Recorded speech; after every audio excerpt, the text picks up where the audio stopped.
할렐루야. 프리즌 리바이벌 봉사제 예배에 오신 여러분을 환영하고 축복합니다. 주님이 부르신 자리에서 기쁨으로 예배하며 살아가는 여러분의 삶을 하나님이 기뻐하시는 줄 믿습니다. 이 시간 마음의 문을 열고 하나님 앞에 찬양하며 나아갑시다. 고단한 인생길 힘겨운 오늘도 예수 내 마음 아시네.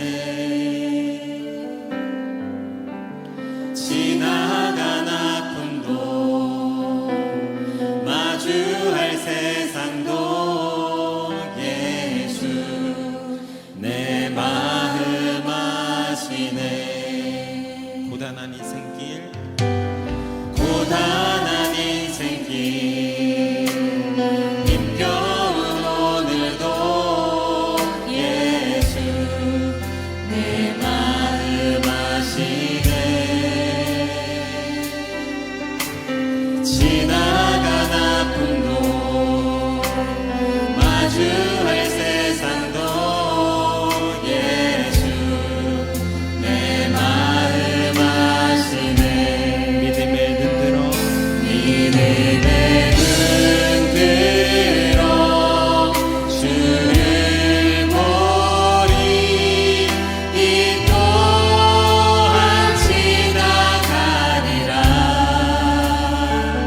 주어진 내 삶의 시간 속에 주의 뜻 알게 하소서. 믿음의 눈 들어 믿음의 눈 들어 주를 보리. 이 또한 지나가리라. 주어진 내 삶의 시간 속에 주의 뜻 알게 하소서.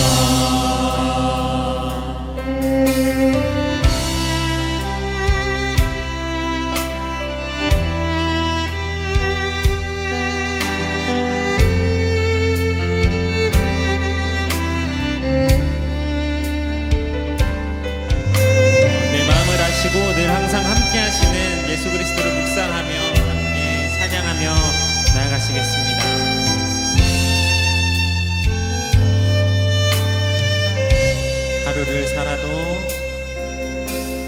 하루를 살아도 기쁨으로 가리. 예수 늘 함께 하시네. 후회도 염려도 온전히 맡기리. 예수 늘 함께 하시네.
기도하며 나갑시다.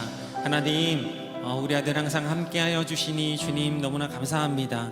하나님, 그 주님이 함께 하심을 기억하며 하나님, 우리가 삶의 고통 가운데 고난 가운데 있을지라도 온전히 그 사랑을 구하며 그 사랑 안에 거하는 자 되어질 수 있도록 인도하여 주시옵소서. 온전히 주님만 예배하는 자 되어질 수 있도록 인도하여 주시옵소서. 이 시간 다 같이 주님의 성화 한번 부르시고 함께 기도하며 나아갑시다. 주여,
아멘. 할렐루야. 오늘도 함께 찬양하고 예배하는 프리즌 리바이벌 발렌티어 분들을 환영하고 축복합니다. 먼저 광고 말씀 드리고 오늘은 간증과 설교 말씀 듣도록 하겠습니다. 첫 번째 광고는 프리즌 리바이벌 엔젠트리 발렌티어 모집을 위한 홍보 배너 설치 가능한 교회를 찾고 있습니다. 혹시 여러분께 섬기시는 교회에 로비나 기타 공간에 홍보 배너 설치가 가능한 교회가 있으시면 저에게 연락 주시면 설치하도록 하겠습니다. 두 번째 광고는요, 프리즌 리바이벌 정기 예배 간증으로 섬겨주실 발렌티어 분을 찾고 있습니다. 예배 간증으로 섬겨주실 수 있는 분은 저에게 간증 원고를 보내주시면 저희가 연락드리고 영상 촬영은 추후에 일정 협의 후에 진행하도록 하겠습니다. 모든 문의는 우리 프리즌 리바이벌 대표로 섬기고 계시는 오혁 형제님께 아래의 전화번호로 연락해 주시면 되겠습니다. 오늘은 간증 시간이 있습니다. 프리즌 리바이벌 고문으로 섬겨주시는 장성주 장로님께서 간증해 주시고, 그리고 저희가 하나님 말씀 듣고 함께 기도하도록 하겠습니다. 안녕하세요. 저 한사랑교회 장성주 장로라고 합니다. 나이가 꽤 됐어요. 금년에 만 81살, 이제 내년 3월이면 이제 한 살을 더 먹어서 82이 되네요. 이만큼 건강한 것도 하나님 은혜인 줄 압니다. 참 간증을 오래간만에 하게 돼서 상당히 두려운 마음이 있습니다. 왜냐하면 간증을 하다 보니까는 하나님 얘기보다는 제 얘기가 더 많아지더라고요. 참 아무것도 아니었던 사람을 이렇게 예수님께서 구원해 주시고 여기까지 왔는데, 하나님 자랑을 안 하고 제 자랑을 하게 되니까 송구스러워서 사실은 간증을 그동안에 중단을 했었습니다. 근데 오늘 우리 프리즌 리바이벌을 위해서 간증을 부탁을 하셔서 이 자리에 섰는데, 아무튼 이 시간이 하나님의 은혜의 시간이 됐으면 참 고맙고 감사하겠습니다.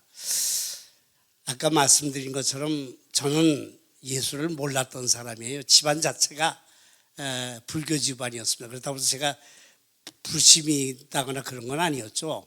그냥 어머니 아버지가 열심히 다니시니까 때에 따라서 이렇게 절에 가서 뭐 절하라고 그러면 절하고 밥 먹으라 그러면 밥 먹고 이런 정도의 삶을 살다가 나이 먹어서 이제 대학을 졸업하고 회사에 다니다 보니까는 이제 바빠지다 보니까 참 여러 가지 일을 했는데, 대학을 1971년도에 제대를 1967년도에 제대를 하고 71년도에 대학을 졸업을 해서 첫 직장을 가졌습니다. 그러다가 동명목재라는 회사에 스카우트 제의를 받아서 서울에 있다가 부산으로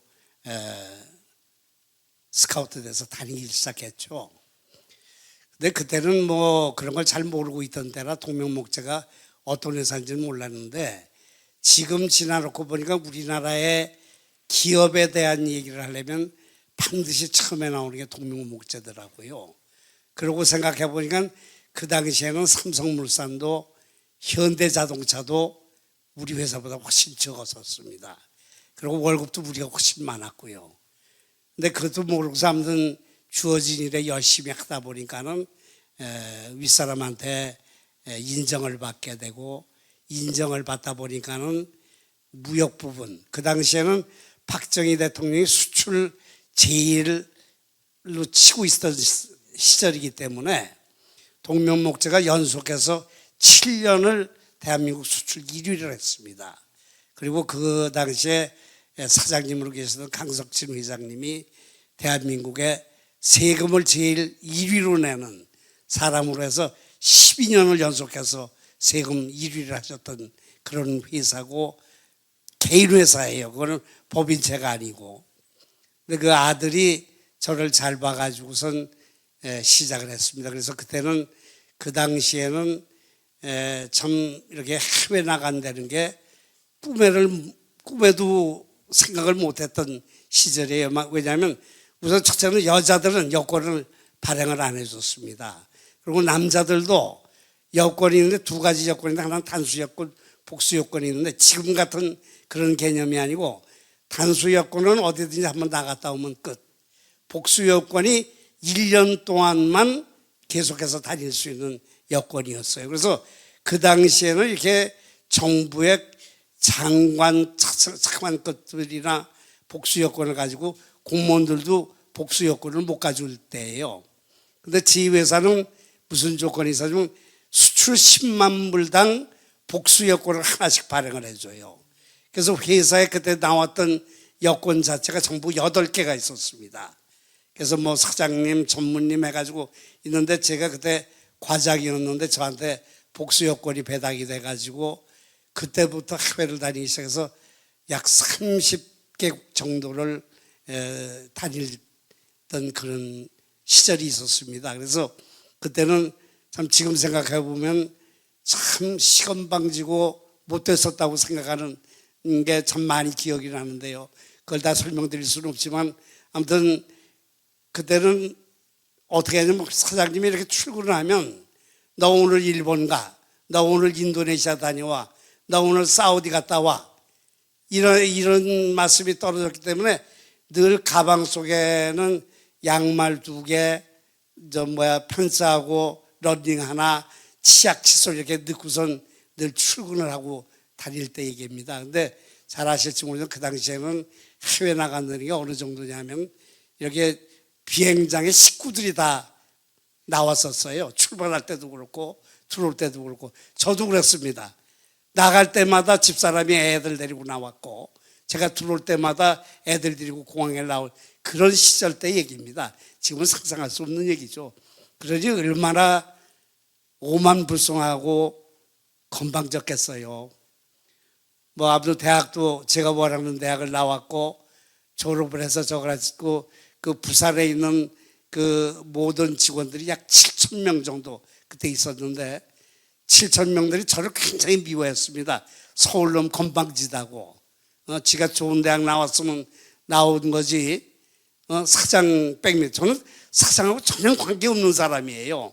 근데 아무튼 일을 하다 보니까 그 인정을 받아가지고선 그렇게 해외를 정말 내 안방 드나들듯이 다니면서 영어도 좀 몇 마디 하고 그러니까는 또 실적도 좀 있었고 그래서 하다가 그 회사가 제가 이제 거기 회사에 입사한 거는 1973년도에 입사를 했는데 회사가 1980년도에 도산이 아니라 강제 도산이 됐습니다.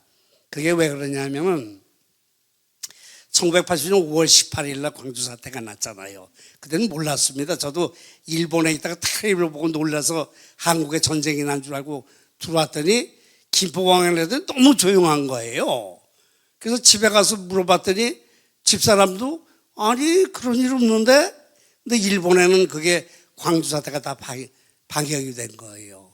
근데 5월 19일 날 우리 그 회장님이 서울에 갔다 내려오셔서 전 직원들을 7천 명을 다 광장에 불러놓고선 뭐라고 말씀하냐면, 야야 봐라, 내가 대한민국을 위해서 얼마나 애쓰고 한 건 니들이 알지 않느냐.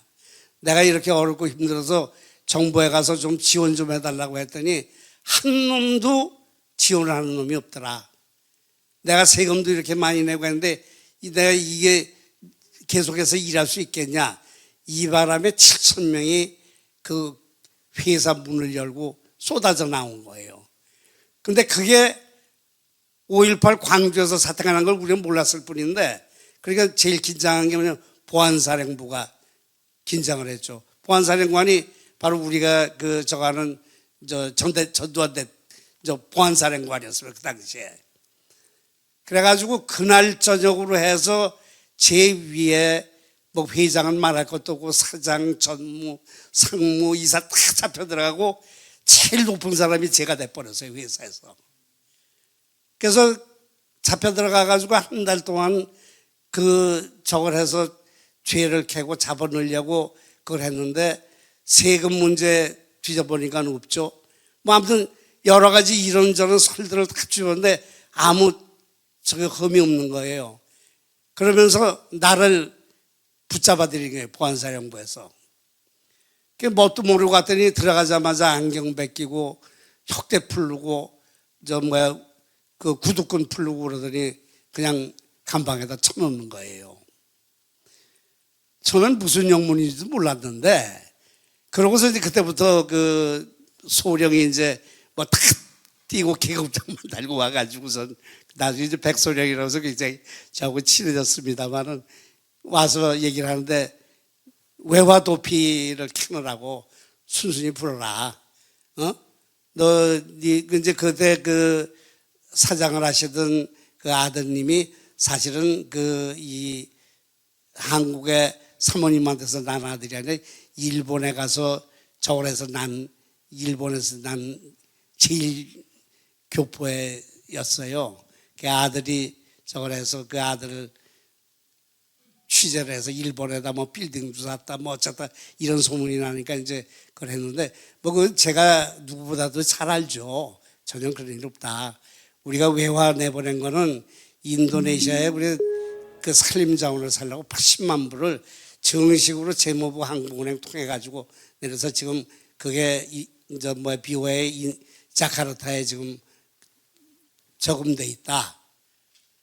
근데 이제 뒤져도 뭐 실제로 그랬고 아무것도 나오는 게 없으니까는 이제 저를, 그러니까 이제 뭐 계속 잡아놓은 게 한 일주일 잡아놓다가 다시 집에 내보냈다 또 불러대고 이렇게 해가지고선 결국 이제 그게 전부 해결이 되고, 결론은 동명목재가 사유재산인데도 불구하고 정부가 전부 동명목재를 갖다가 인수를 했어요. 지금 얘기하면 해양부가 전부 관장을 하게 됐죠.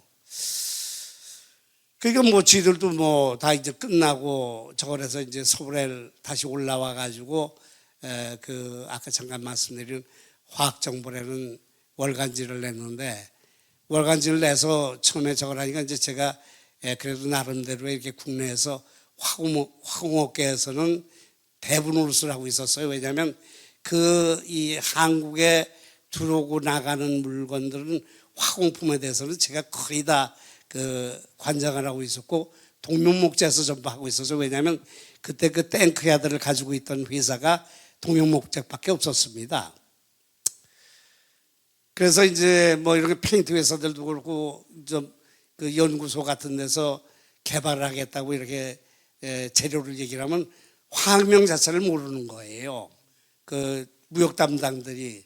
그러면 전부 저한테 전화를 해요. 왜냐하면 저는 화학을 전공한 사람이기 때문에 그게 어디에 어떻게 쓰이는지는 모르지만 이름을 보면은 되게 이렇게 감을 잡고 그것 때문에 저거라면 이제 제가 해외 많이 다니고 그래서 이건 어느 회사 무슨 제품이다. 이건 어느 회사 연락을 해라. 그러면 거기 담당자가 누구냐 그러면 다 저래서 연락을 해주다 보니까 굉장히 그런 쪽에서 그 인과관계를 많이 쌓아놨었어요. 근데 화학 정보를 한다고 그러니까 그때는 정보를 받는 것 자체가 더더군다나 우리는 부산에 있었고 다른 회사들도 다 이렇게 지방에 있었기 때문에 참 어려운 시절이었거든요. 서울에서도 정보가 없고 그래서 화학 정보를 한다고 그러니까 정부들 관심을 두고 우리들한테 광고를 했는데 아무튼 처음에 낸 책이 150페이지를 월간지로 첫 호를 창간호를 발간하는데 150지면 중에서 48면이 광고가 실린 거예요. 그래서 보니까 계산해보면 그거 가지고선 1년은 버틸 것 같아요.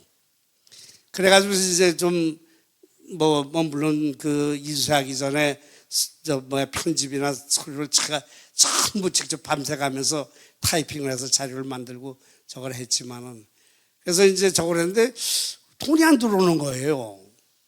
그래서 이제 이상해가지고 이제 제일 먼저 삼성물산에다 전화를 해가지고 야, 저거 하여튼 니들 왜 광고 실어주고 돈을 안 보내냐 그랬더니 무슨 소리야 내가 벌써 현금으로 줬는데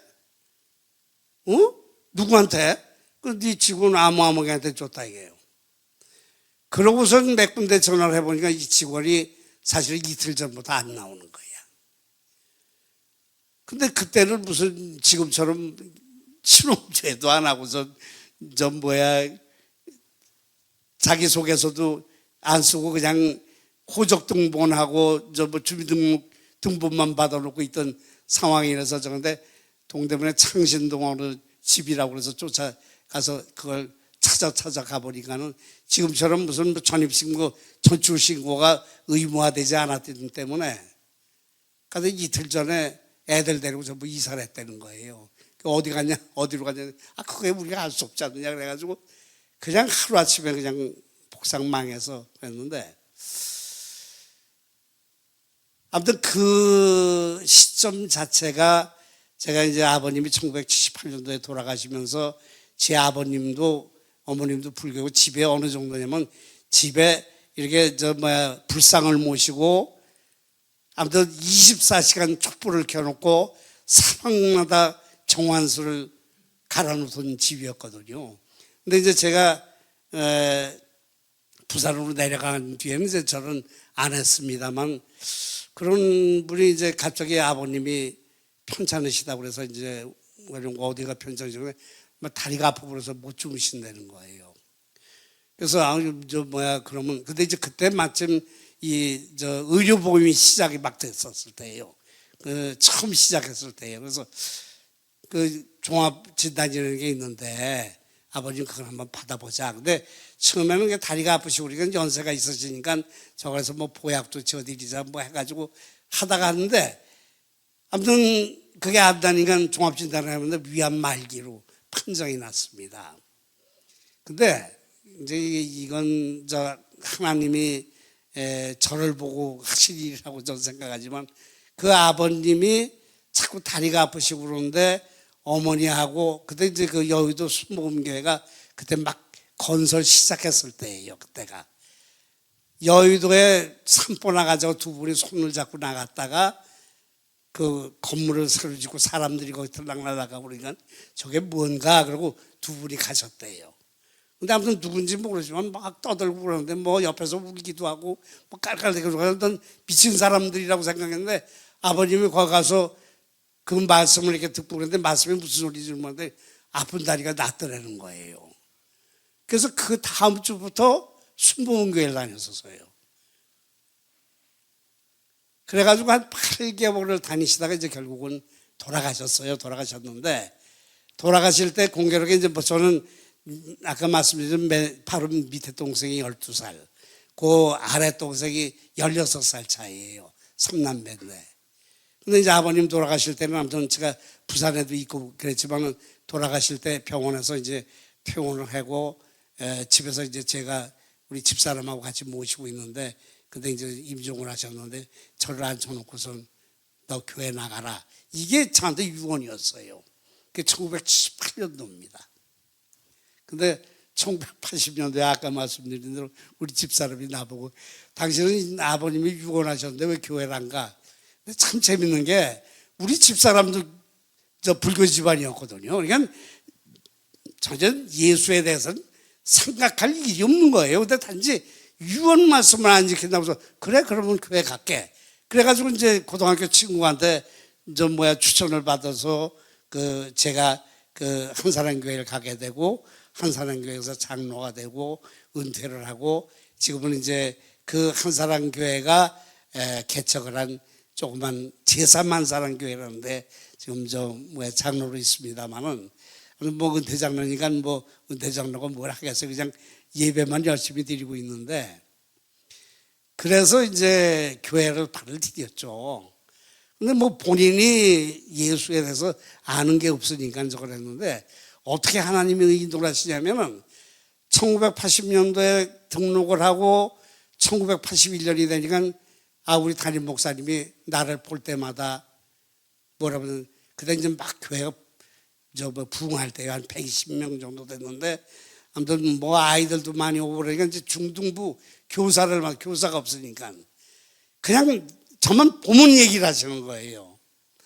그래서 술 써가지고 이제 주일 예배도 겨우겨우 유언 때문에 가는 거지 무슨 말씀 그래서 가는 것도 아니고 말씀을 들어도 관심도 없고 그래서 할 수 없이 중등부 교사를 맡았는데 이게 난리가 난 거예요. 뭐 가서 중등부 아이들을 데리고 뭐라고 얘기를 하면 6명인가 맡겨주셨는데 근데 마침 회사에 우리 빌딩에 있던 그 주인이 바로 우리 회사 주주 중에 하나인데 그 건물을 관리하는 직원 중에 독실한 여자 사무원이 하나 있었어요. 그래서 내가 사무원에 가서 야 사실은 이만저만해서 내가 중등교사인데 내가 무슨 말 하냐.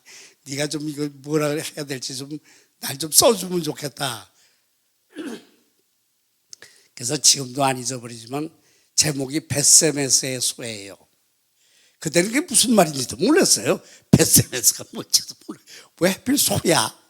그래서 이제 뭐 알지를 못하니까 그냥 적은 대로 해서 그냥 아이들이 무슨 감명이 있겠어요. 놀라운 거는요. 지금도 간증을 하지만 지금 현대그룹에 지금 다니는 청년도 아니지 거기도 뭐 나이들이 다 50이 넘고 그랬으니까 저건데 그 친구가 처음 그 설교를 듣고선 예수를 그렇게 잘 믿는 거예요. 저도 잊어버렸는데 그래서 해마다 저한테 꼭 인사를 해요.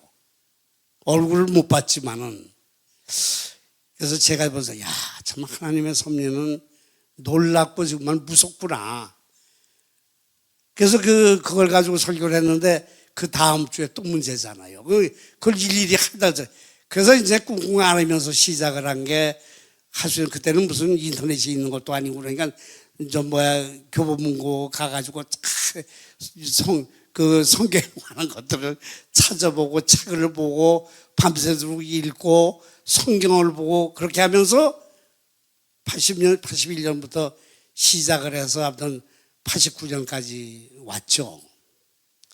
근데 아까 말씀드린 대로 89년도에 무슨 일이 있었냐면 86년에 아시안 게임 88년에 서울올림픽이 있는데 제가 개발한 그 방수제가 아시안 게임의 수영장에 쓰이게 됐어요. 그건 아무튼 뭐 제가 영업을 한 게 아니라 우리 직원들이 열심히 해서 했죠.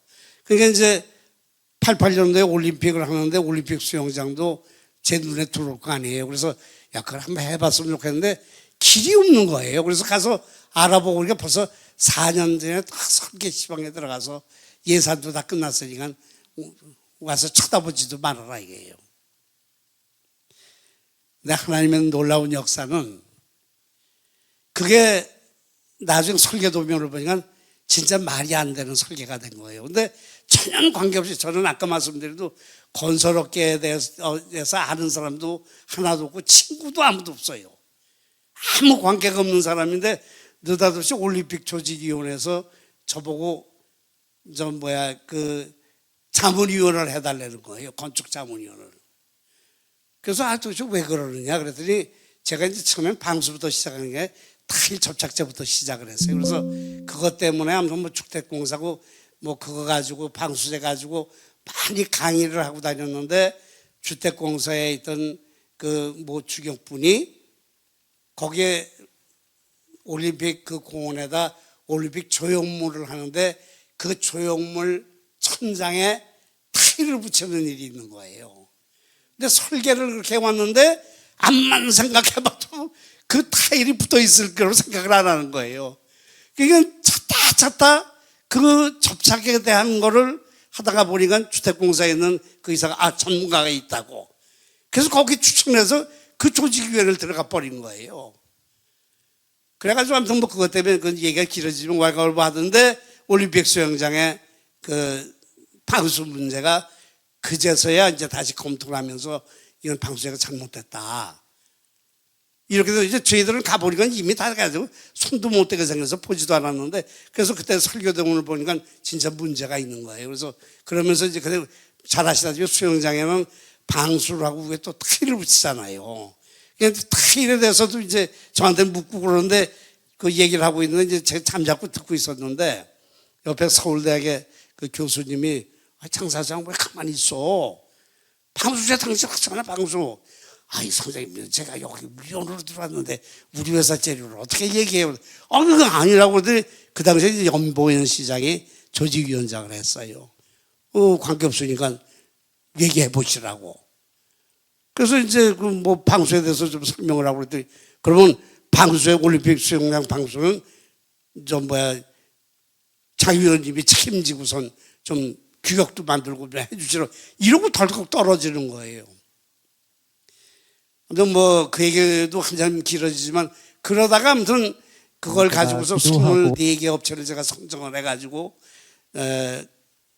외국의 3개 업체, 한국의 3개 업체를 최종 결정했는데 그 중에 한국업체 중에 하나가 이제 제가 들어간 거죠.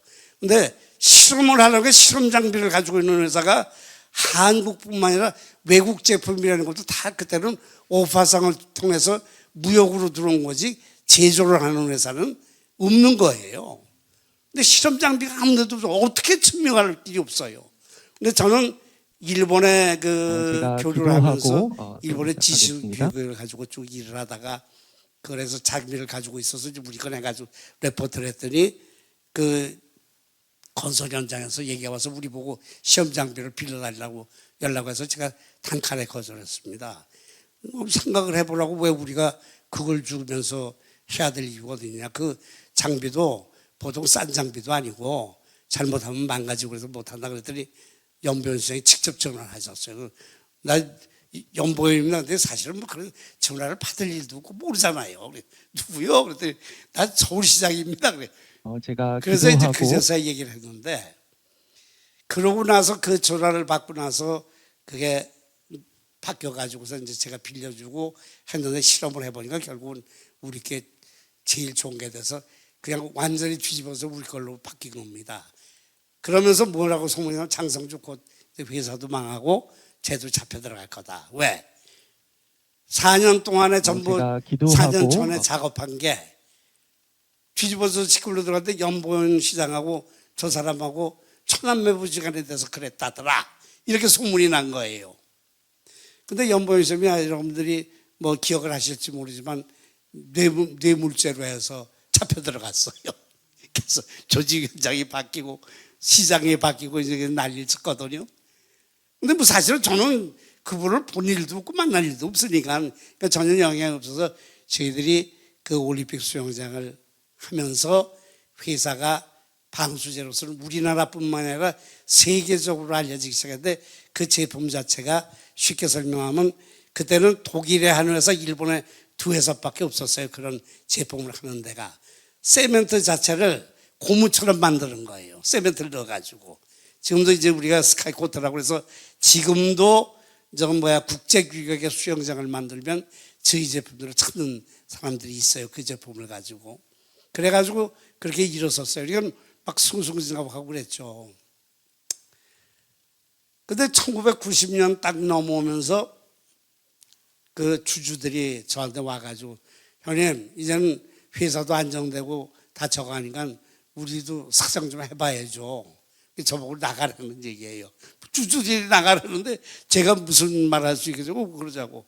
대신에 무역부문은 제가 이제 수출을 한 100만 불 정도 그 당시에 수출 좀 하고 있었어요. 내가 무역부문만 뛰어갖고 나갈게. 그러고 왔는데 과거에 영업부장을 하던 친구가 직원들을 줄을 데리고 집에 왔어요. 왜 그러냐 그랬더니 아니 저 뭐 사장님 저거 하시고 나서 주주들이 모여가지고 다시 할 줄 알았더니 다른 사람한테 회사를 넘긴답니다. 저거 하는데 왜 넘기려면 사장님한테 넘겨야지 다른 사람한테 하는지 모르겠으면서 그놈들이 내가 돈 없는 줄 알지. 그러니까 그랬겠지. 그랬더니 그러면 우리 직원들이 모아서 해볼 테니까 한번 해보자고 그랬어요. 그러고 이제 그것도 일리가 있다 그러고서 이제 그거 불러가지고 야단을 쳐놓고선 저걸 했더니 똑같은 얘기를 해요. 사장님 없는 거 뻔히 아는데 우리들이 그 얘기를 하면 약 올리는 거 아닙니까? 그래. 그래서 아이들이 이러고 그랬다고 해서 한번 해보겠다. 그렇게 하시면 그게 좋습니다. 그래서 모아봤더니 4억의 돈이 필요한데 모이는 돈이 내 집을 팔아서 넣어도 5천만 원이 안 되는 거예요.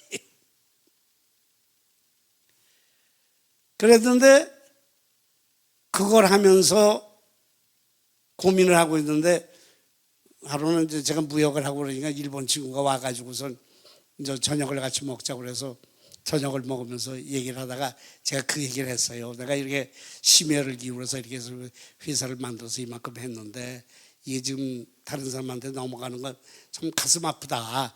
걔네들이 한다면 내가 흔쾌히 주는데 그러고 얘기를 했더니 그러고 갔어요. 갔는데 느닷없이 전화가 와가지고선 너 좀 내일 모레 거기에 일본 사람이 하나 들어가는데 공항에서 좀 픽업을 좀 해달라. 그냥 관광 오는 사람이냐? 근데 아무튼 네가 좀 책임 좀 져달라. 그래서 이제 김포공항에 나가서 피켓을 들고 서가지고 사람이 오는데 이 사람이 들어오면서 007 가방만 하나 들고서 덜렁덜렁 들어오는 거예요. 뭐 얼굴을 모르는 사람이니까. 그래서 손을 들고서 만났더니 여기 어디 커피 마실 데가 있냐 공항에서. 그래서 아니 짐이 그것밖에 없죠. 이것밖에 없다고. 아니 관광하러 온 거 아니냐. 아무튼 가서 얘기를 하자고 그러면서 이제 그때 마침 김포 제2청사가 막 개설했을 때 당시입니다. 그래서 거기 올라가서 커피를 한 잔 마시고 있는데 느닷없이 종이를 한 장 꺼내더니 나한테 쓱 밀어놓는 거예요. 보니까 차용증을 쓰라는 거예요, 저보고. 그게 무슨 차용증이냐? 근데 보니까 일본 돈으로 4천만 원이거든. 아니 400만 원도 나를 못해서 4천만 원. 너가 4천만 원을 왜 나한테 쓰냐? 그랬더니 너는 쓰라고 그래요. 그래서 내가 잠깐 기다려보라고. 근데 그때만 해도 국제통화가 일반 전화는 안 됐어요. 우체국 가야. 국제통화. 김포 공항 우체국에 내려가가지고 일본에 전화가 이게 무슨 소리냐? 느닷없이. 이거 간첩 자금 아니냐? 야, 우리 그런 교육 받았는데 나 그런 돈 못 받는다. 그랬더니 막 깔깔대고 웃으면서 항상 걱정하지 말고 사인해 주라고. 그래서 이제 그걸 하면서 보니까는 나한테 4천만 원을 주겠다고 그러는 건데 지금도 이해하기 안 가는 게 그거예요. 지금도 그렇지만 그때는 그 외화 관리가 얼마나 무서웠어요. 들어오는 거 나가는 거 다 그러는데 엑스레이 찍히는 돈이 달러하고 엔화입니다. 우리 한화를 안 지켜요. 근데 난 그걸 어떻게 통과해서 들어왔는지를 모르겠어요. 4천만 원을 현금으로 가지고 들어왔어요. 그래서 그 자리에서 사인을 해주고 그걸 받고 그걸 가지고 환전을 해서 세 주주를 다 불러가지고 청산을 하고 100% 회사를 인수를 한 거예요. 그러고 났는데 1990년도에 참 놀랍습니다. 1990년도에 그러고 나와서 이제 한숨 쉬고 그 사무실도 거기 있던 걸 옮겨가지고 이제 내 독자적인 사무실을 만들고 다 정진해서 앉았는데 갑자기 저한테 병이 온 거예요. 신경쇠약이라고 우리가 얘는 우울증이 온 거예요. 근데 그때는 몰랐습니다. 우울증이 지금도 내가 그 얘기를 하지만 이렇게 우울증으로 알게 오는 게 아니라 감기처럼 와요, 꼭. 뭐 미열이 있는 것 같고 몸이 나른하고 뭐저 이러면서 아무튼 뭐 한 6개월을 뭐 보약도 먹어보고 뭐 감기약도 먹어보고 이러면서 지나는데 이게 안 낫는 거예요. 근데 누가 야 그 증세가 우울증 같다. 그러면서 그때부터 뭐가 저는 사람 만나기 싫고 얘기하기 싫고 뭐 어디 다니기가 싫은 거예요. 그래서 병원을 추천을 받아 갔는데 그 보니까 정신내과라고 써서 아 이게 내가 정신병이냐 그러고서 이제 갔는데 그 의사가 처음 만나자마자 말하기 싫으시죠? 그냥 내가 얘기할 때니까 맞으면 끄떡거리시고 아니면 도리질하세요. 그러고서 얘기를 하는데 아무튼 내 증상을 하나 다 얘기를 하는 거예요. 근데 제일 어려운 건 뭐냐면 24시간 중에서 10분을 못 잡니다. 그 증상이. 그게 이제 처음부터 그런 게 아니라 점점 이렇게 오더라고요. 그러니까 그 깨있는 시간에 생각해 이렇게 살아서 뭘 하냐. 죽는 게 낫지 않느냐. 그러니까 자살 충동이 계속해서 일어나는 거예요. 그러더니 약을 줘주다니까 먹어보라고 약을 줘서 가서 먹으니까 아 그날 저게 얼마나 달게 잤는지 몰라요. 근데 아침에 일어나서 이렇게 덜컥 겁이 나는 게 수면제는 내성이 있다는데 이게 내가 평생 이거 가지고 하면 어떡하겠냐. 그래서 약을 안 먹었어요. 그날 또 못 자는 거예요. 약을 먹었어요. 또 자자. 근데 이 양반이 저한테는 3개월만 그 약을 주면 이거는 수면제가 아닙니다. 우리 뇌에서 나오는 세로토닌을 조작하는 거니까 세로토닌을 나오게 하는 그 약품이기 때문에 우리 환자분은 운이 좋으십니다. 그것도 금년에 개발이 돼서 처음 나왔습니다. 그러면서 얘기를 해요. 그래가지고 그 약을 먹고 제가 낫거든요. 근데 낫고 나와서 보니까 회사에 느닷없이 세무서에서 들이닥친 거예요.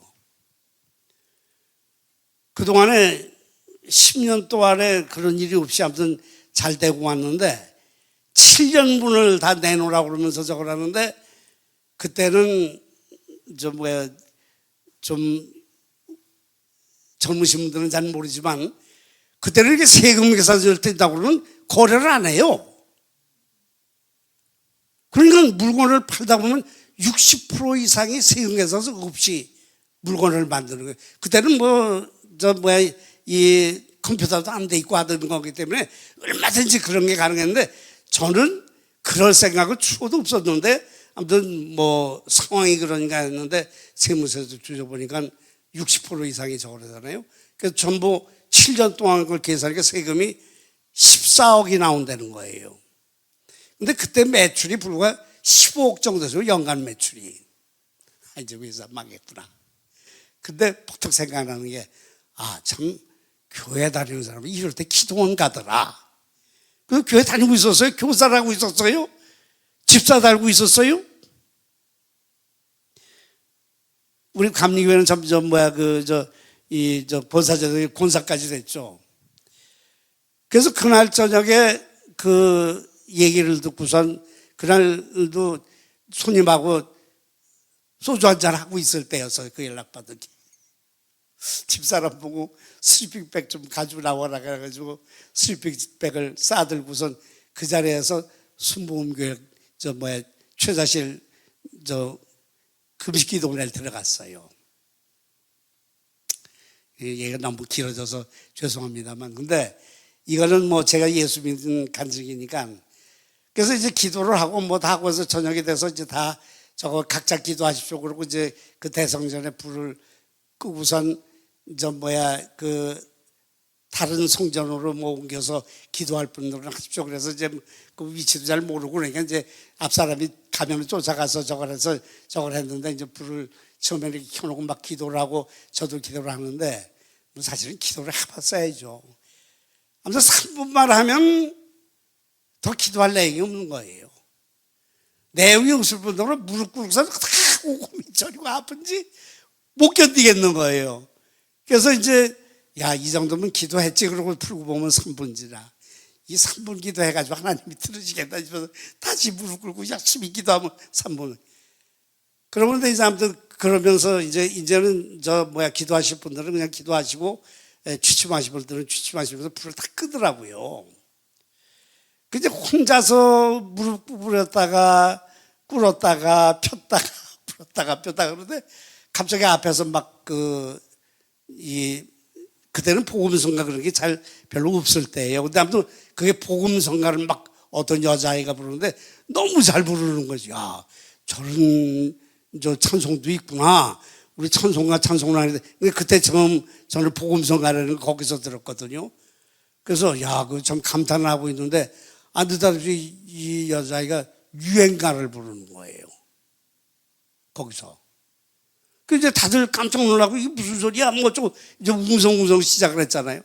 그래서 조미들이 막 고래고래 소리를 지르고 막 정말 들어보지도 못한 욕을 막 하더라고요. 그러니까 이제 갑자기 불이 다 켜지고 사람들이 이제 웅성웅성 모이고 보니까는 어떤 여자아이가 하나 앉았는데 네 사람이 아마 어머니 아버지하고 오빠하고 언니가 있었던 것 같아요. 그 아이를 붙잡고 걔를 이제 데리고 나가려고 그러는데 꼼짝을 안 하는 거예요, 아이가.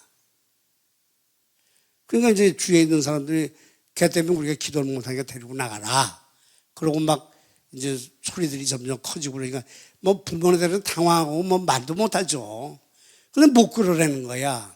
그러니까 거기 경비하는 집사님들 두 분이 와가지고 같이 했는데 6이 달려도 안 돼요. 그 둘이 더워서 8이 팔다리를 잡아서 끌고 나갔어요. 그러니까 얼마나 고요해져요. 조용해져. 갑자기 막 시끄럽고 난리치다가. 그래서 저도 기도하려고 무릎을 꿇고 이렇게 기도를 하는데 아마 그만 한 3분쯤 되지 않았을까 싶어요. 왜냐하면 저는 한참 했다고 생각하지만 끝나고 보면 3분, 끝나고 보면 3분 그래서. 근데 이제 기도를 하는데 갑자기 저한테 음성이 들리는 거예요. 야, 너 아까 그 아이가 나이를 보니까 네 딸 나이 같지 않더나?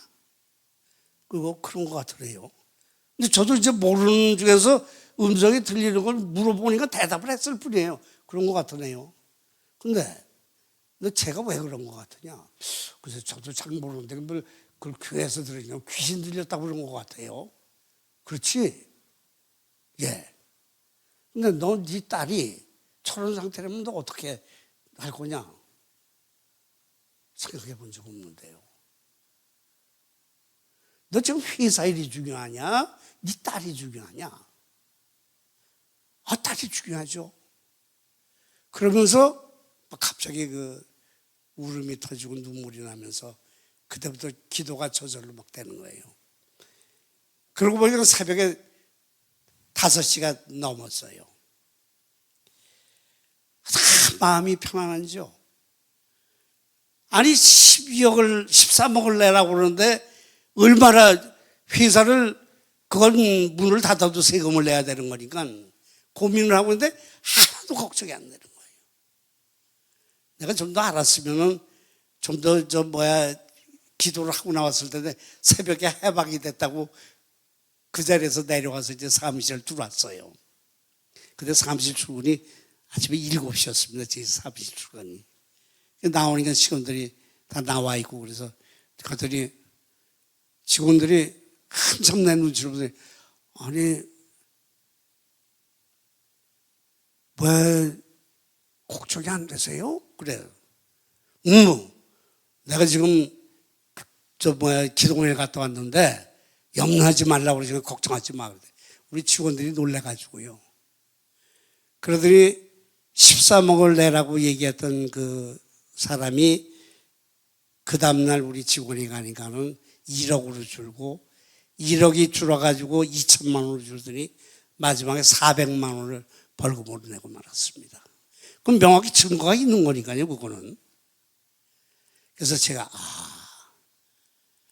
내가 그 음성을 예수님 음성인지 하나님 음성인지 모르지만 내가 하나님을 만났구나. 그러면서 그 1990년도에 제가 본격적으로 교인이 된 거예요. 그래서 제가 늘 얘기하는 게 제 BC 원년, AD 원년이 1990년입니다. 그래서 예수를 만나게 됐고 그때부터 제가 정상적인 믿음을 시작해서 1992년에 장립을 받고 뭐 제가 은퇴를 2016년에 은퇴를 해서 지금 뭐 제3한사랑교회에서 지금 원로장 노릇을 하고 있습니다만은 하나님이 하시는 게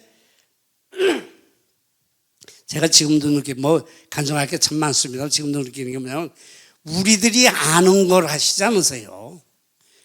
쟤는 꿈에도 생각 못한 방법으로 역사를 하신다는 거죠. 그래서 지금 이제 나이가 이렇게 80이 넘어서 살면서 이제 저희들이야말로 이제 인생을 뒤돌아보고 저걸 이제 앞길이라는 걸 뻔한 거니까는 생각을 해보니까 이런 생각이 들어요. 우리가 뭐 때문에 사는가? 행복하기 위해서 산다. 행복이라는 건 뭐며 불행이라는 건 뭘까? 불행은 어떤 걸까? 예를 들어서 우리가 불행도 여러 가지가 있겠지만 가장 불행한 건 죽는 거 아니겠는가? 그러면 우리가 그거 말고 그 다음에 불행은 뭘까? 병에 걸렸다. 불치병이다. 이런 게 불행하니까. 죽는 거하고 불치병하고 어떻게 우리가 구별할 건가? 근데 행복이라는 건 뭔가? 행복이라는 건 우리들 다들 얘기죠. 내 마음대로 되는 게 행복이라고 생각하는데 내 마음대로 돼서 내가 원하는 게 뭔가? 제일 먼저는 물질 아닌가? 둘째는 명예 아닌가? 뭐 이런 거를 쭉 생각하면서 보니까는 지금 내가 과연 그게 나한테 필요할까? 지금 내가 이 시점에서 필요한 게 뭘까? 제가 딱 한 가지만 더 제 자랑을 좀 하게, 뭐 제 자랑이보다는 제 자랑을 좀 할 텐데, 저는 굉장히 지금 이 시점이 제일 행복합니다. 왜 행복하냐면, 다들 얘기를 들어봤어요. 뭐 장로님들도 그렇고 목사님들도 그렇고 저걸 했는데, 저는 우리 아들, 딸도 물론이지만 손주들까지 전부 교회를 잘 다녀요. 믿음이 있는지 없는지는 저는 감잡기가 어렵습니다. 근데 하나 확실한 거는 우리 아들이 제가 있던 교회에서 장로 장립을 5년 전에 받아서 지금 장로가 돼 있어요. 근데 손주가 넷이 있는데 셋이 손녀고 하나가 손자예요. 근데 이 손자라는 놈이 나한테 매일 보고를 해요. 할아버지, 나 오늘 성경 어디까지 읽었어? 할아버지, 나 성경 이번에 2번째 띄었어. 할아버지, 구약 끝냈어. 할아버지, 신약이 끝났어. 내가 딴 책을 지금 보고 있는데 무슨 설명하는 무슨 성경책인가 그런 걸 스토리텔링 성경책을 보고 있는데 내가 몇 번이 끝났어. 얼마나 행복한지 몰라요. 제가 천하의 자랑해도 그 손주를 자랑할 만큼 자랑할 손주가 없을 것 같아요. 물론 지금 군대 갔다 와서 대학교 4학년이고 이제 졸업을 하고 취직을 하겠지만은 그런 게 하나도 저는 걱정이 안 돼요. 왜냐하면 하나님이 맡아주신 준 친구니까. 그러면서 나이 먹으면서 생각하면서 야, 이제 나이가 먹었는데 내가 밤낮 하나님한테 이렇게 받기만 했는데 하나님께 드릴 게 뭔가? 몇 살까지 살지는 모르지만 하나님께 좀 드리고 살면 좋겠다. 이러고 있는데 프리즌 라이브에서 저한테 연락이 들어온 거예요. 뭐 직접 연락하신 건 아니지만 이문미를 통해 가지고 유닛을 통해서 연락이 들어와서 저걸 보니까는 이런 사람, 참 생각도 못 해본 일. 교도소에 간 사람은 그냥 교도소 간 거지. 뭐 그 사람들을 만나기도 어렵고 전하기도 어려운데 전도를 한다? 이건 꿈에도 생각해 본 적이 없어요. 근데 그 말씀을 딱 듣고 갑자기 딱 오는 거예요, 그게. 그래서 제가 이제 유리사한테 전화를 했어요. 뭐 아프리카에 있든 어디 있든지 저하고 늘 전화 통화가 되니까는. 그래서 얘기를 했더니 막 웃으면서 아버님 그거 제 저게 다 들어가요. 그러면서 얘기를 해서 그래서 이제 그걸 제가 신청을 하고 시작을 했어요. 참 처음에는 아까 말씀드린 대로 뭐 우편물 뭐 10통 20통 보내는 거 뭐 저거 해서 비서 불러가지고 야 여기 주소 줄 테니까 일로 보내 그러면 뭐 끝나는 얘기니까 쉽게 생각을 하고 시작을 했습니다. 근데 처음에 받아서 처음 보내기 시작을 하는데 그게 보통 나름대로 번잡스럽지 않더라고요. 그러면서 다 하나님이 주시는 마음이 너 그 정도 정성도 안 들이고 전도하려고 그랬냐? 이런 마음을 주시는 거예요. 그래서 그때부터 제가 정성을 들여서 그 주시는 그 편지를 전부 카피를 뜨고 카피를 떠서 전부 분리해서 봉투에 넣고 주소를 붙이고 우표를 붙이고 봉투를 마감해서 붙이고 그럴 때마다 그 주소에 들어가는 우리 성도님이죠. 성도님들을 위해서 기도를 하고 손을 대서 뭐 제가 안수의 능력이 있는 건 아니지만 안수를 하면서 기도를 하면서 이렇게 하는데 제 지금 살아있는 일 중에서 모든 일 중에서 가장 중요하게 생각하고 제가 할 수 있는 가장 최선의 일이 아닌가 그러고 일을 하고 있어요. 사실은 지금 회사가 굉장히 어렵습니다. 잘 아시듯이 건설업계 자체가 그러니까요. 근데 하나도 걱정이 안 돼요. 저는 제가 그래서 요새 그런 생각을 합니다. 난 진짜 하나님을 믿는구나. 저희 집사람도 그래요. 제가 작년 8월 달에 우리 두 아이하고 제하고 전북목동 같은 단지에 살았어요. 뭐 재산을 불리려고 그래서 간 건 아닌데 아들이 장가 가니까 집 하나 사주고 딸이 시집 가니까 집 하나 사줬던 게 살다가 보니 30년을 살았는데 이번에 제가 회사를 위해서 야 우리 이 집들 싹둑 정리하고 전세로 가자. 그래가지고 세 집을 다 팔고 다 전세로 갔어요. 우리 집사람이 농담으로 해. 여보 집도 없는 사람이 뭘 이러면서 얘기를 해요. 그래도 그렇게 행복할 수 없어요. 왜냐하면 저하고 평생을 같이 있는 지금 56년이 됐습니다. 내년 57년이 되는데 우리는 56년, 57년 하지만 연애 기간을 넘으면 60년이 훨씬 넘어가요. 제가 군에 있을 때부터 만나서 하던 첫 대학을 들어가서 대학 미팅에서 만난 여자하고 제가 결혼했습니다. 그런 사랑하는 아내가 늘 제 옆에 있죠. 아까 말씀드린 그런 손자가 있어요. 그것만 생각하면 세상에 천하를 다 줘도 바꾸고 싶지 않은 행복을 누리고 살고 있거든요. 행복이라는 게 뭡니까?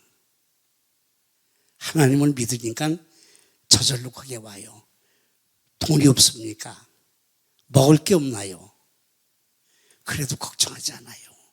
왜? 행복하니까. 우리는 행복의 기준이 너무 다른 것 같아요. 거기다가 프리즌 라이벌 이 일을 하면서 제가 한 장 한 장 붙일 때마다 기도할 때마다 하나님이 기뻐하시는 게 제가 느껴져요. 나이에 관계없습니다. 컴퓨터 못해도 괜찮아요. 카피 마셔는 그냥 보내면 저절로 지가 인수해서 내줘요. 우리 정말 이제 저처럼 특히 나이 드신 분들 끝까지 하나님께 충성할 수 있는 방법이 바로 우리가 프리즌 라이벌에 편지를 붙이고 엔젤 팀을 위해서 기도하는 일이 우리가 살아있는 이유요. 그것이 하나님께서 우리들에게 주신 복이며 그것이 행복이라고 생각합니다. 너무 지루하게 얘기를 많이 했지만은 아무튼 감사합니다. 기도드리겠습니다.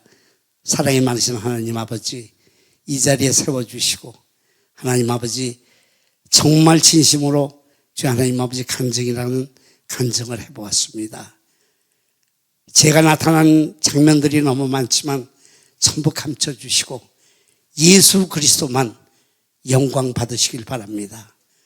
특히 프리즌 라이벌을 통해서 역사하시는 하나님 아버지, 저분들에게 예수 그리스도가 주 하나님 아버지 구세주가 되게 하시고 구세주를 통해서 구원받고 우리들보다도 더 훌륭한 주 하나님이 기뻐하시는 삶을 사는 저 프리즌 라이벌들이 리바이벌이 됐으면 좋겠습니다.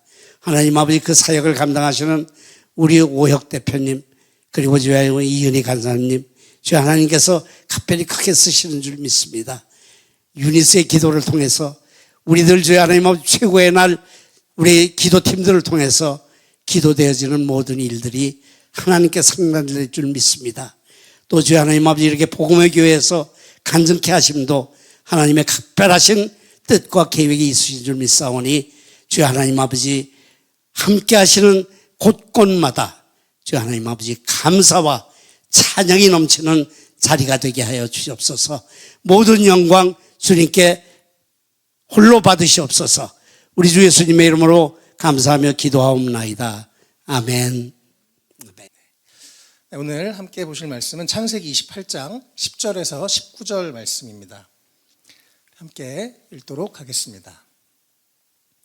야곱이 브엘세바에서 떠나 하란으로 향하여 가더니 한 곳에 이르러는 해가 진지라.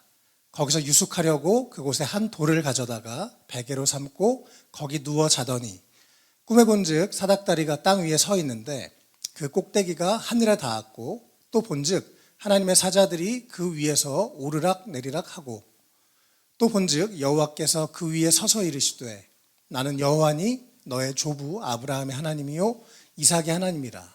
내가 누워있는 땅을 내가 너와 내 자손에게 주리니 내 자손이 땅에 티끌같이 되어 내가 서쪽과 동쪽과 북쪽과 남쪽으로 퍼져나갈지며 땅의 모든 족속이 너와 내 자손으로 말미암아 복을 받으리라.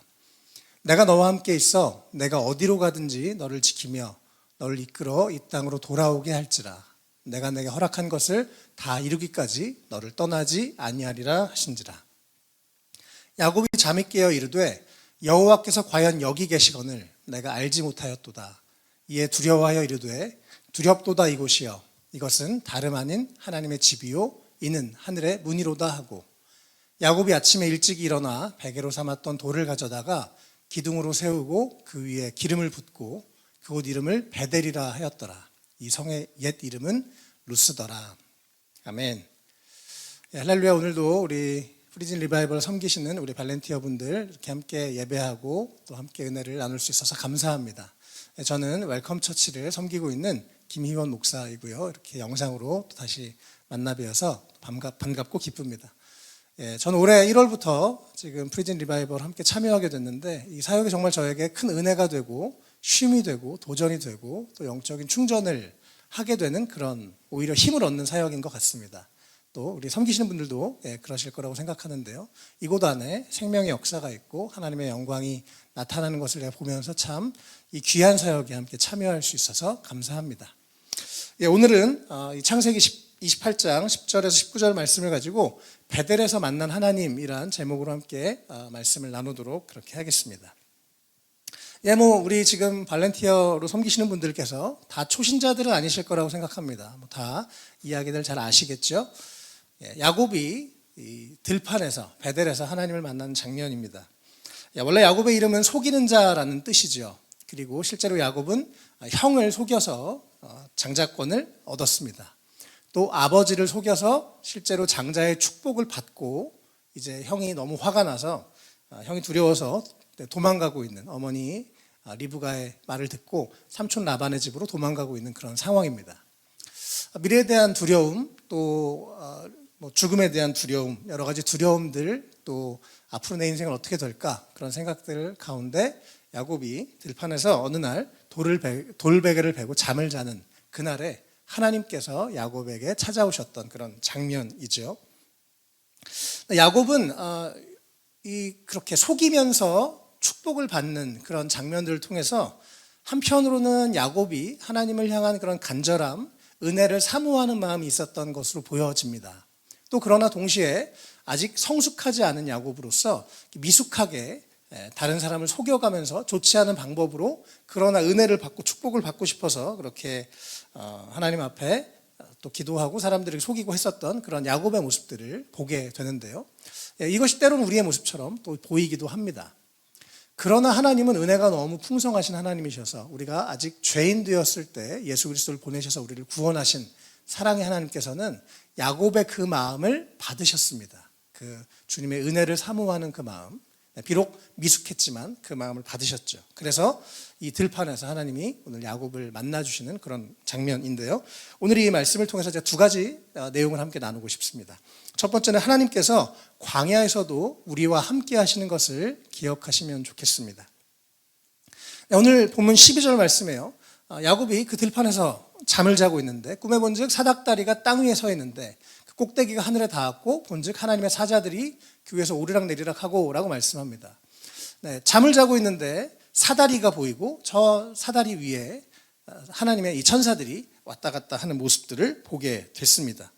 네, 그러면서 야곱이 놀라운 체험을 하죠. 그것은 그냥 들판이었는데요. 그냥 광야였는데 갑자기 그런 영적인 체험을 하게 됩니다. 그리고 이어서 13절, 14절, 15절에 하나님께서 그 장자권을 달라고 나를 축복해달라고 했었던 야곱에게 하나님이 응답하시는 것처럼 13절에서 15절에 하나님이 너무나 중요한 말씀을 하십니다. 13절에 하나님께서 친히 서서 말씀하시죠. 나는 여호와니 너의 조부 아브라함의 하나님이요 이삭의 하나님이라.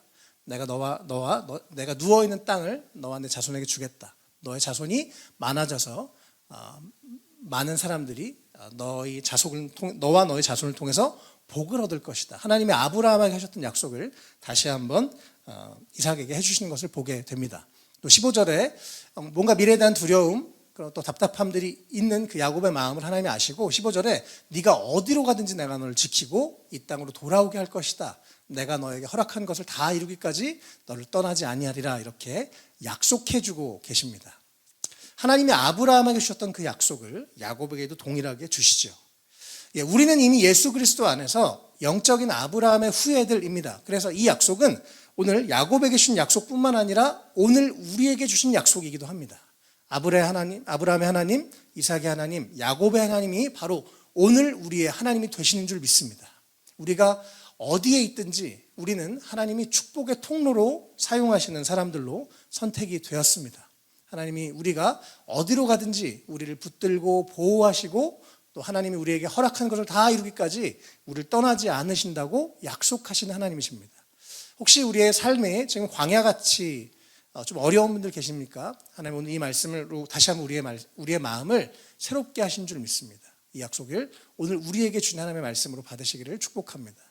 네, 하나님께서 야곱에게 그 갈 바를 모르는 그 야곱에게 이렇게 약속해 주셨습니다. 그래서 야곱이 정말 생각지도 못했던 그곳에서 한순간 꿈을 통해서 하나님의 음성을 듣고 그 환상을 보면서 하나님의 이 메시지를 받았습니다. 하나님은 지금도 살아계신 분이십니다. 우리에게 꿈을 통해서 말씀을 통해서 또 여러 가지 감동으로 상황으로 지금도 우리 가운데 말씀하시는 살아계신 하나님이신 것을 믿으시길 축복합니다. 우리도 하나님을 향한 그 갈망을 가지고 하나님의 은혜를 구할 때 주님께서 다양한 방법으로 우리 가운데 응답하시고 역사하실 줄 믿습니다. 그래서 광야에서 함께 하신 하나님 기억하시고 또 광야에서 하나님의 음성을 듣고 하나님의 은혜를 경험하는 우리 모두가 되면 좋겠습니다. 특별히 오늘 본문에서 저는 이 16절 말씀에 주목하고 싶은데요. 야곱이 그 들판에서 막 답답하고 내가 어디로 가는 거야? 앞으로 내 인생은 어떻게 될 거야? 이러면서 되게 처량하게 돌베개를 베고 자고 있었는데 한순간 꿈에서 하나님이 나타나시면서 16절에 잠이 깨면서 말합니다. 여호와께서 과연 여기 계시거늘 내가 알지 못하였도다. 야곱의 인생에서 엄청난 변화가 일어났습니다. 그냥 여긴 들판인데 그냥 내가 지금 어디로 갈지도 모르고 그냥 살아가는 그곳인데 그냥 삶의 현장인데 이곳에 하나님이 함께 하시는구나라는 것을 야곱이 알게 된 것이죠. 야곱의 영적인 눈이 떠진 것입니다. 야곱은 부모님들이 조상들이 제단을 쌓고 하나님께 제사를 드렸던 모습들을 분명히 봤을 거예요. 하나님은 그곳에만 계신 줄 알았을 거라고 생각합니다. 그런데 야곱이 이 들판에도 하나님이 계시네. 이곳이 하나님이 또 나와 지금 이 자리에서도 함께 하시네라는 것을 야곱이 인지하게 된 것이죠. 또 하나님이 나의 그 진심을 아셨구나. 내가 하나님을 향한 그런 갈망과 사모함을 하나님이 아셨구나. 이렇게 야곱이 깨달았습니다. 그래서 야곱의 인식이 바뀐 것입니다. 하나님이 이곳에 계시구나.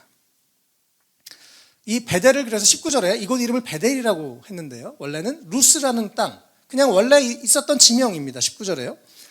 루스라는 그 지역이 하나님을 만난 곳이 되니까 이젠 더 이상 그냥 일반 어떤 지명이 아니고 야곱에게 그 땅은 특별한 땅이 됐습니다. 그래서 그것을 벳엘이라고 합니다. 하나님의 집이라는 뜻이에요. 그곳에서 하나님을 만났다는 것이죠.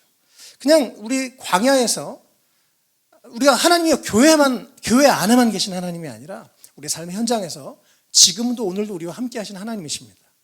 담장 안에서도 하나님이 함께 하시는 것을 인지할 때 그들이 영적인 눈이 열려서 비록 내가 지금 여러 가지 이유로 담장 안에 들어와 있지만 이곳에 하나님이 나와 함께 하시는구나, 이것이 깨달아지는 순간 그들의 삶에 변화가 일어나는 것입니다. 그곳은 곧 하나님의 집이 되는 것입니다. 그래서 우리도 계속 우리 담장 안의 식구들이 영적인 눈이 떠져서 나와 함께 하신 하나님을 보고 믿어질 수 있도록 우리가 계속 기도해야 되는 것이죠. 그래서 야곱에게는 루스라는 땅이 베델이 되었습니다. 하나님의 집이 되었습니다. 하나님은 이렇게 오늘도 우리와 지금 우리가 특별히 영상으로 온라인으로 예배를 드리는 것이 참 요즘 좋은데요. 우리의 어떤 위치와 상관없이 우리가 지금 어디에 있든지 혹시 집에서 영상을 보시는 분도 계실 것이고 이동하는 가운데 대중교통에서 영상을 보시는 분도 계실 텐데요. 지금 그 자리에 하나님이 함께 하신다는 것, 지금 그 하나님이 나와 함께 하신다는 것 기억하는 이 시간이 되면 좋겠습니다. 제가 사실은 한 달 전쯤에 좀 이제 계속 대리운전을 이제 시간이 날 때마다 하고 있는데요. 또 우리 오혁 대표님 덕분에 많이 도움을 받아서 하고 있는데, 한 달 전쯤에 이제 저녁에 설교를 하게 됐습니다. 그래서 아침에 설교 준비를 끝냈는데 시간이 이제 좀 남는 거예요. 그래서 이 시간에 또 잠깐 나가서 돈 벌고 와서 저녁에 설교해야 되겠다 이러고 이제 사무실에 가서 이렇게 출근해서 이제 돈을 벌러 나갔습니다. 근데 이제 같이 차로 이렇게 이 골프장 막 주변에 이 대리운전을 하려고 이제 가는데 같이 가신 분이 너무 깊은 산으로 저희 차를 끌고 가시는 거예요. 그래서 저는 딸려서 갈 수밖에 없었습니다. 경기도 안성의 아주 깊은 산이었는데요. 거기는 버스도 없는 곳입니다. 그래서 저는 저녁에 강남에 가야 되는데 지금 이러지도 저러지도 못하는 상황이 됐어요. 그러니까 그 순간 제가 속으로 주님 제가 지금 뭐 하는 겁니까? 이 들판에서. 그러면서 야곱이 생각이 났습니다. 그러면서 야곱의 이 돌베개를 베고 자는 그림이 생각이 나면서 하나님 저 어떻게 해요? 일단 가야 되는데 좀 길을 열어주세요라고 기도도 하고 주님 제가 정말 이렇게 막 아둥바둥 너무 치열하게 살아야 되는데 이거 언제까지 이래야 됩니까? 이런 불평도 사실 좀 하고 그랬었습니다.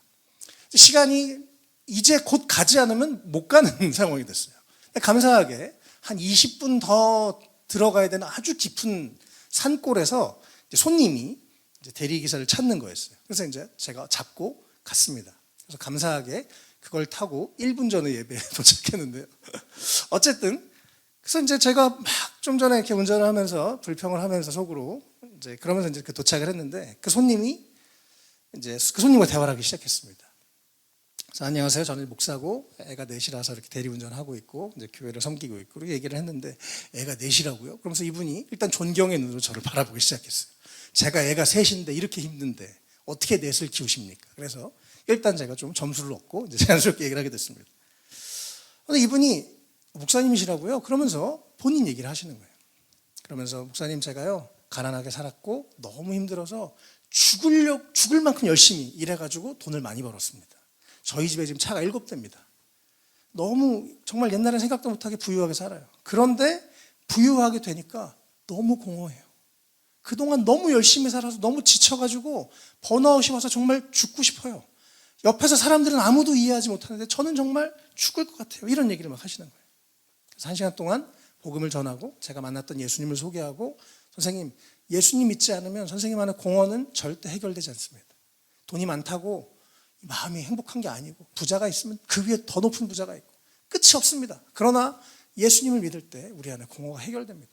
선생님 예수 믿어야 마음 안에 이 답답한 거 누구에게 기도할 수 있고 이 마음을 비울 수가 있어요 라고 말씀을 드렸던 이분이 너무 진지하게 경청을 하시고 마지막에 내릴 때는 막 거의 이렇게 90도로 막 인사를 하시면서 이렇게 헤어졌습니다. 제가 그 분을 만나서 얘기를 하는 순간 알았어요. 하나님이 지금 여기 함께 하시는구나.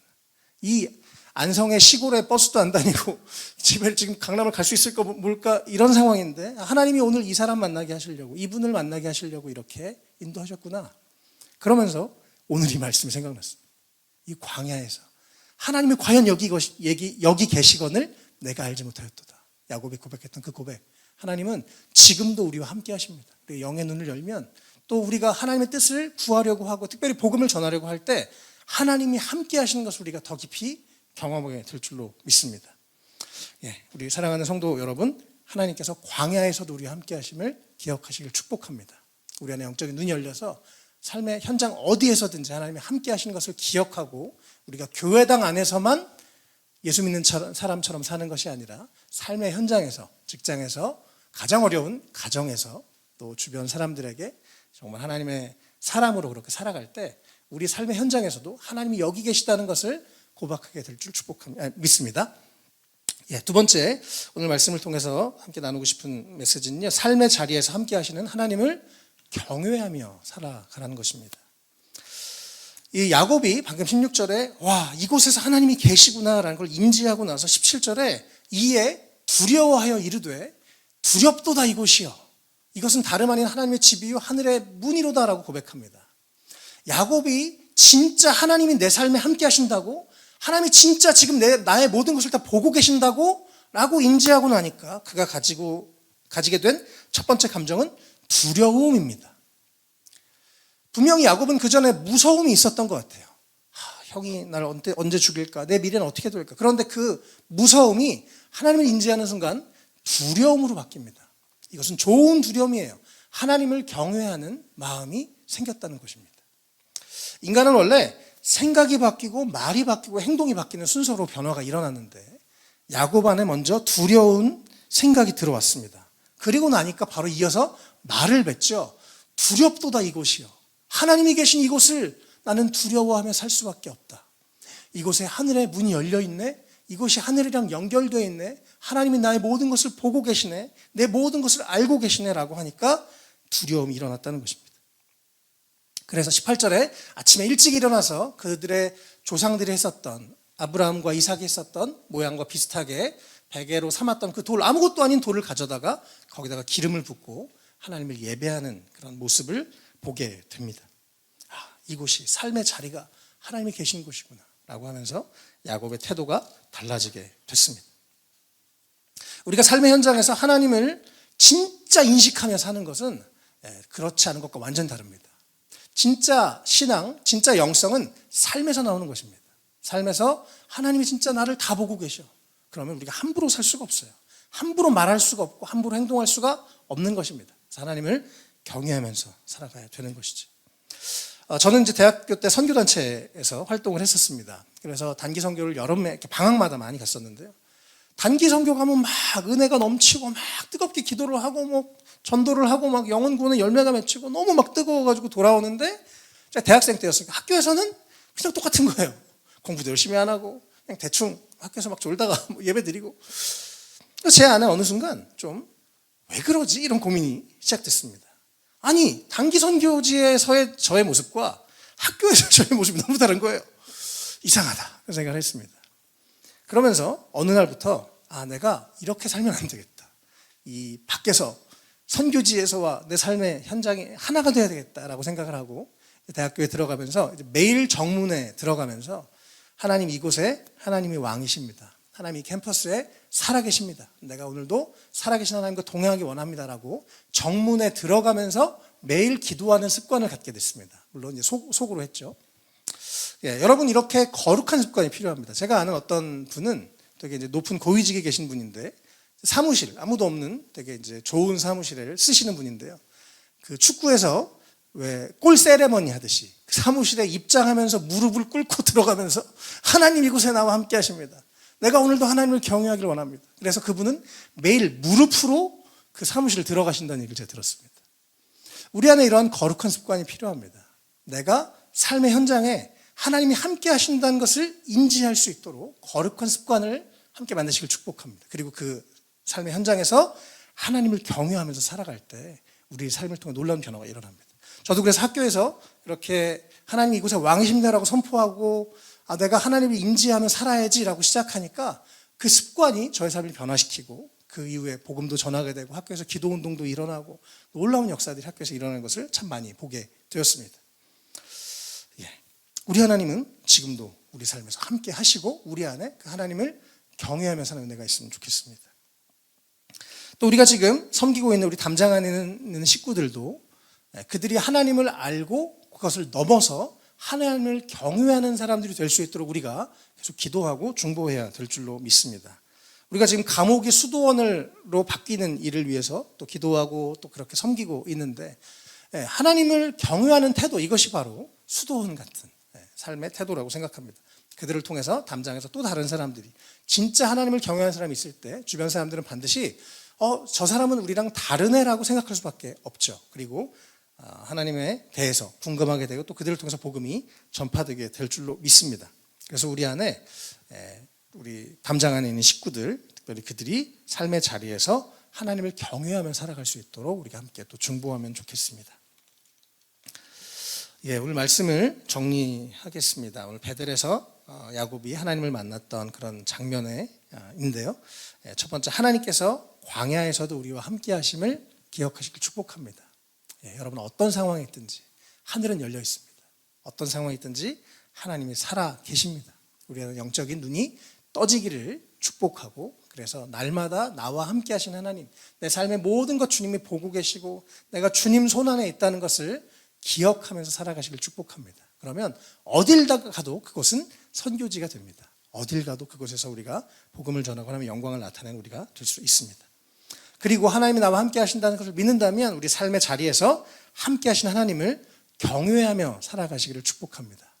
이번 6월 한 달, 때로는 우리가 반복되는 여러 가지 발란티어로서 섬김이 때로는 지칠 수도 있고 또 힘들 때도 있을 줄 압니다. 그러나 하나님을 경외하면서 주님이 다 보고 계시겠지, 주님이 나중에 칭찬하시겠지, 그런 마음으로 하나님을 경외하면서 우리 삶의 자리에서 또 이 발런티어의 이 섬김의 자리에서 그렇게 하나님을 경외하며 살아가는 우리 모두가 되시기를 주님의 이름으로 축복합니다.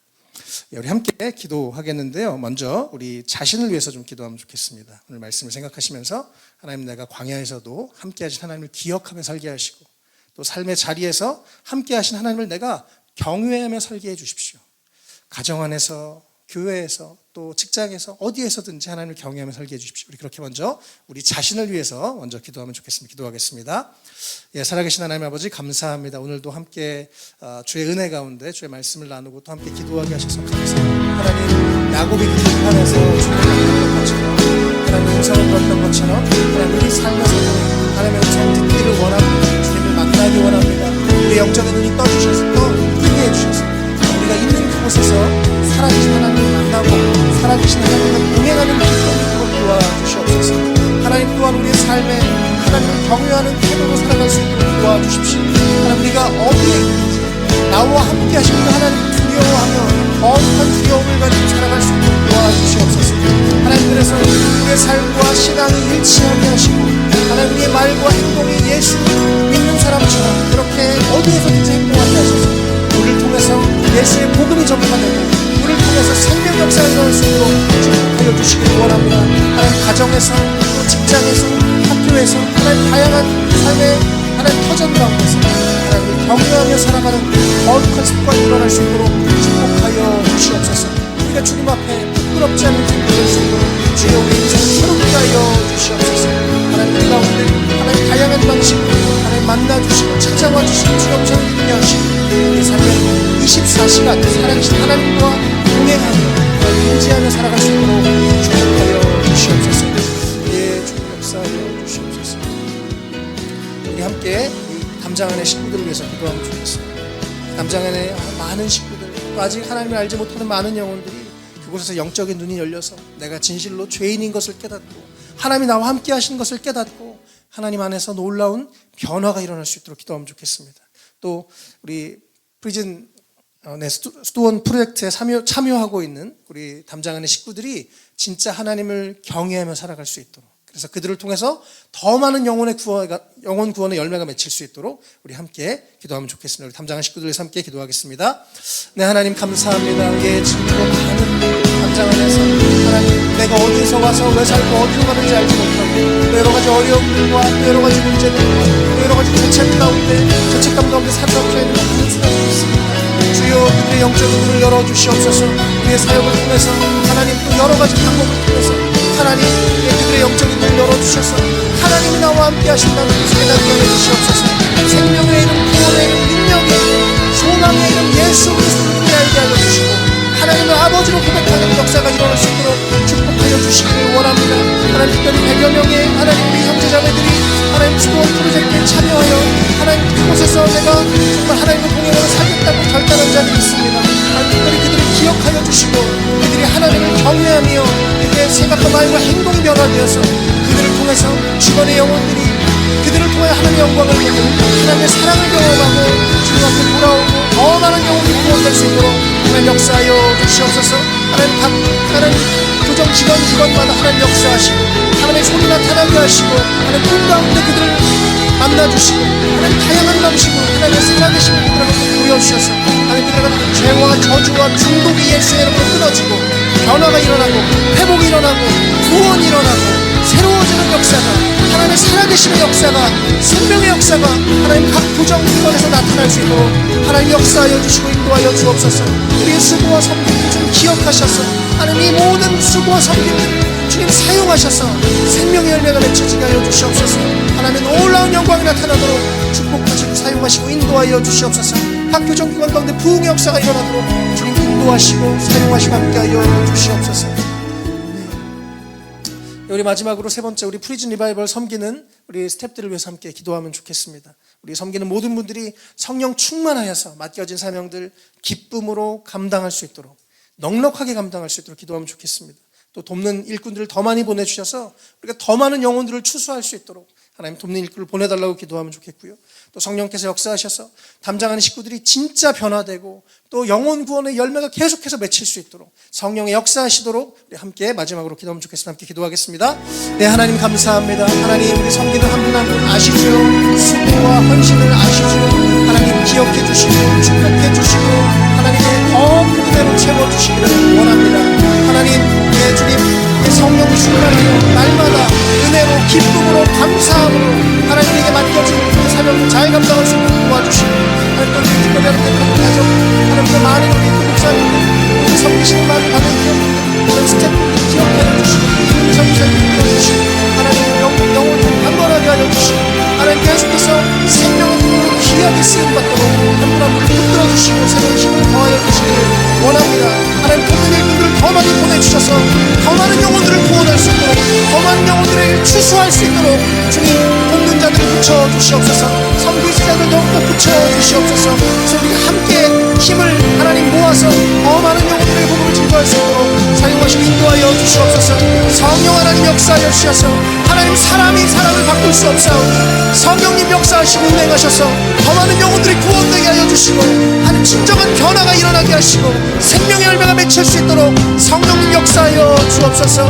성령 하나님, 그들의 입술 가운데서 예수를 주라고 고백하는 역사가 일어나게 하시고 하나님, 그들의 어른 마음을 하나님 그 굳은 마음을 녹여주시고 치유해주시고 회복해주시고 하나님 겉으로의 변화가 아니라 속 안에서의 영혼 안에서의 진정한 변화들이 일어날 수 있도록, 그래서 예수 안에서 완전히 새로운 생명을 얻고 새로운 삶을 얻고 많은 사람들에게 소망이 되고 많은 사람들에게 도전이 되는 인생들이 될 수 있도록 하나님 그들을 새롭게 하여 주시옵소서.